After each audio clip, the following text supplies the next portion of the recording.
सो hey guys, कल हमने electric field start कर दिया था और आज हम उसके बारे में आगे पढ़ेंगे। तो लास्ट में मैंने आपको बताया था कि जो हम इलेक्ट्रिक फील्ड निकालते हैं उसका फॉर्मूला क्या है, limit Q naught tends to 0 F upon Q naught. Okay, F upon Q naught. इस फॉर्मूले से इलेक्ट्रिक फील्ड निकलती है हमारी। तो अब हम अगर इसके बारे में आगे पढ़े इलेक्ट्रिक फील्ड के बारे में, तो उसकी डायमेंशंस क्या होती हैं। क्योंकि इलेक्ट्रिक फील्ड इज द मतलब ratio of force and charge. Force की dimension, force equals to ma, therefore m/L/T inverse 2।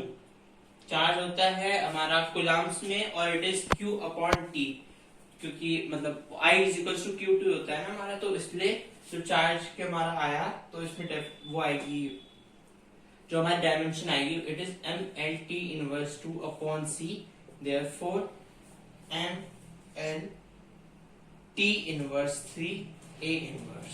Okay, so this is the dimension when we talk about electric field।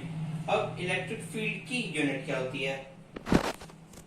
Okay, सो इसकी ऐसा unit electric field की क्या होती है हमारी, क्योंकि it is the ratio of force and charge. Force की unit होती है न्यूटन और चार्ज की कूलम्ब, सो न्यूटन पर coulomb. It is also equal two volt पर मीटर, वोल्ट पर metre.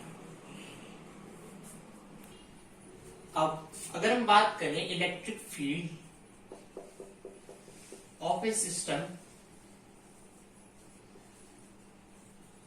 Due two point charges. Point charges क्या होता है, अगर उनके बीच में जो डिस्टेंस है वो बहुत कम है, ओके, ऑलमोस्ट नेग्लिजिबल होता है, लेकिन थोड़ा प्रेजेंट होता है। ओके, सो अब ये अगर हमारा है कोई ओ पे, ओ डिस्टेंस ले लेते हैं, source charge. Okay, it is our source charge, और यहाँ पे हमारा इस पोजीशन पे रखा है हमारा, जैसे ए पोजीशन मान लीजिए, जैसे test charge. So according to Coulomb's law, F is equals to 1 upon 4 pi epsilon naught Q1 Q2 upon R square। Okay, अब इसमें R is a unit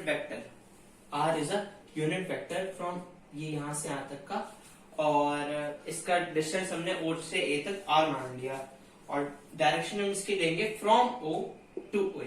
okay, so E is equals to force vector upon charge. ये हमारा एक formula होता है when we talk about electric force. It is the product of electric force, electrostatic force मतलब it is the product of E and Q nought. ऐसे भी हम निकाल सकते हैं। ओके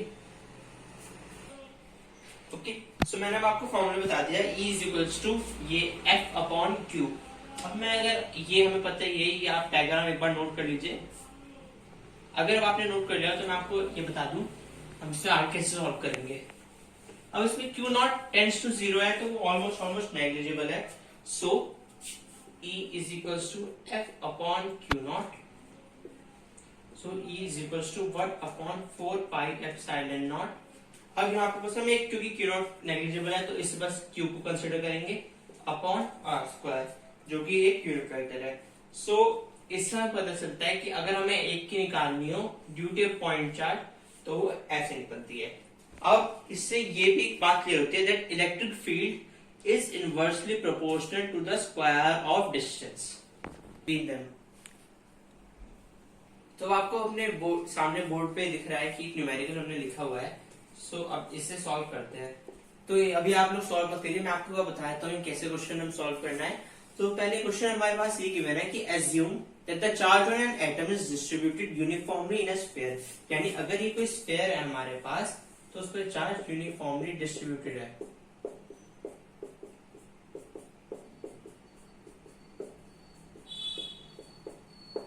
ओके, ये कोई भी स्फीयर है, चार्ज यूनिफॉर्मली डिस्ट्रीब्यूटेड है, और स्फीयर का रेडियस जो हमें गिवन है वह 10 to the power -10 metre. Okay, so ये गोल्ड का एटम है और इसकी सरफेस पे हमें इलेक्ट्रिक फील्ड निकालनी है। ओके, सो इसमें गोल्ड के केस में Z इज इक्वल्स टू 79।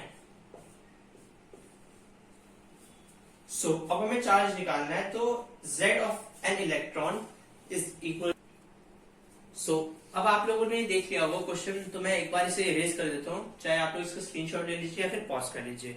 सो क्योंकि हमें इसमें इलेक्ट्रिक फील्ड निकालनी है, उसको फॉर्मूला लगाएंगे 1/4 क्योंकि यहाँ पे सिर्फ एक ही क्यूब को हमें चार्ज को कंसीडर करना है, into 79 into 1.6 into 10⁻⁻19 upon r कितना हमें गिवन था 10⁻⁻10 metre.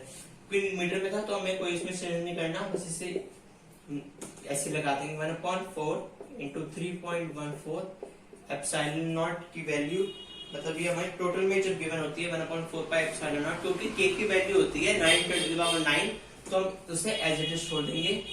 Okay, 9 into 10�9 into 79 into 1.6 into 10⁻⁻19 upon 10⁻⁻20। ठीक, इसे आप लोग सॉल्व करोगे, आपका आंसर आ जाएगा ये 10⁻⁻19 है, 10⁻⁻10 हो जाएगा या -20 है तो 2 से कट वो कैंसिल, वो ऊपर जाएगा तो +10 हो जाएगा, और सॉल्व करेंगे आप तो आंसर आ जाएगा अप्रोक्सीमेटली 1.138 इंटू 10⁻13। इलेक्ट्रिक फील्ड की यूनिट क्या है, न्यूटन पर कूलम। सो फिलहाल इतना ही। तो अभी एक हमने न्यूमेरिकल इसमें एक ही करवाया है, और अभी बाकी में भी आपने देखा होगा कि हमने न्यूमेरिकल से भी कमी करवाए हैं, जिससे आपको थोड़ा सा के साथ कंफर्टेबल हो जाए और आपको थोड़े इजी लगे। अभी बिल्कुल बेसिक न्यूमेरिकल्स थे, आगे हम और हाई लेवल पे जाएंगे और एक कंप्लीट वीडियो आएगी इस चैप्टर के न्यूमेरिकल्स के लिए। थोड़ी लेंथी होगी लेकिन उससे आपको सारे बिल्कुल आपके कॉन्सेप्ट बिल्कुल सही हो जाएंगे, क्लियर हो जाएंगे। तो फिलहाल आज के लिए बस इतना ही। Like the video, comment down कि आपको क्या समझ में नहीं आया, share the video if you found that informative, subscribe the channel and stay tuned for latest updates. Thank you.